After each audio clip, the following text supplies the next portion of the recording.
Hello everyone, this is our 2021 McLaren GT with 2,096 miles. Beautiful silver color. Really unique car.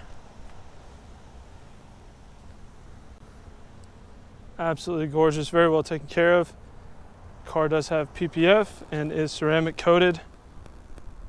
No rock chips, no imperfections. Front end is flawless.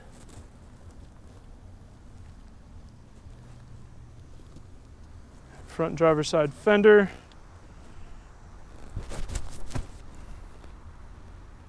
No blemishes, no issues. Front driver's side wheel.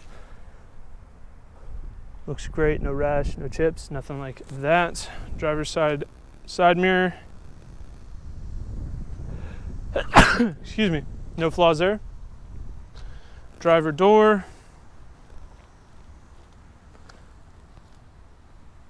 No flaws. Driver rear quarter panel. Oh, excuse me. Allergies are killing me. Driver rear quarter looks great. No scratches, scuffs, dings, nothing. This car is immaculate. It's been very well taken care of. Rear driver's side wheel. Again, no rash, chips, nothing like that. Really unique wheel design. Looks awesome. McLaren does not disappoint. Moving around to the back, we do have dual exit exhaust, gloss black accents.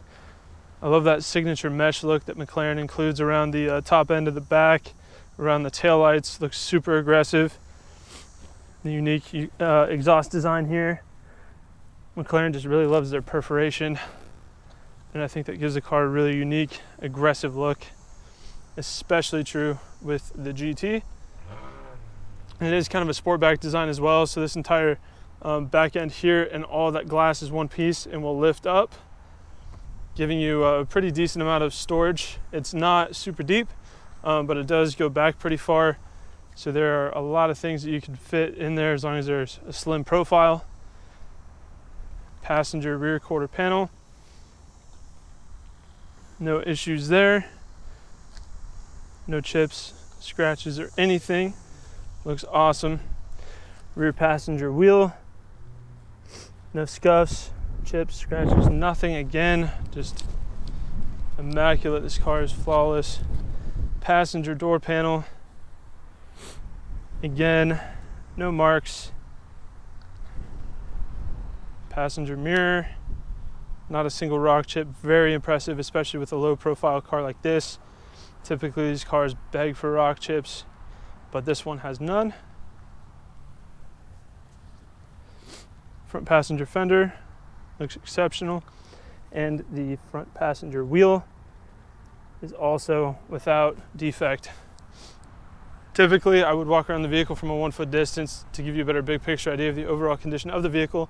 However, this car doesn't really have any flaws, so I'll walk around it further away, wider perspective, to help you appreciate the overall aesthetic of the vehicle and the design work McLaren invested into the GT, and it absolutely paid off. This car is an art piece. Guaranteed to turn heads wherever you take it. Very modern, very stylish, very comfortable, relatively practical as far as supercars are concerned, and irrefutably unique. So let's go ahead and have a look at the interior. So kind of a different way, McLaren kind of keeps you guessing for how you open their doors. So this one, there's a button here, you kind of fit your finger under there and you pull back. So we have sort of a maroon wine colored interior with a mix of standard leather and Alcantara. Of course they open vertically because McLaren. Bowers & Wilkins audio.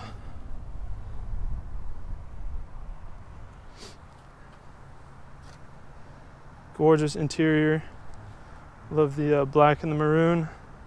Looks awesome. Getting in these cars isn't the most difficult thing. You kind of have to back up to it, stick your leg on the inside, and kind of twist into the car a little bit like that. So it's a little bit of a process, but muscle memory will take over, and it won't seem like such a daunting task after you get used to it.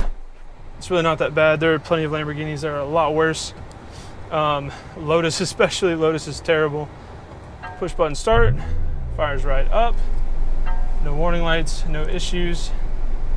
Saying that the parking brake's engaged and I don't have my seatbelt on. 2,096 miles, as you can see in the center left-hand section of the gauge cluster. You do have navigation, climate control, all kinds of different driving modes, comfort, sport, and track, if I'm not mistaken. Launch control, auto start stop. You can lock and unlock the doors there. It's also the shifter with drive, neutral, and reverse. And you can activate manual mode to where the transmission will wait for your input, which is super cool. Traction control there on the left side. Window switches. And right now I do believe this is on auto. Anyhow, we can drop the fan speed there so you can actually hear me talk in the video. When the fans ramp up in this car, it is very audible. These HVAC system in this car does not play.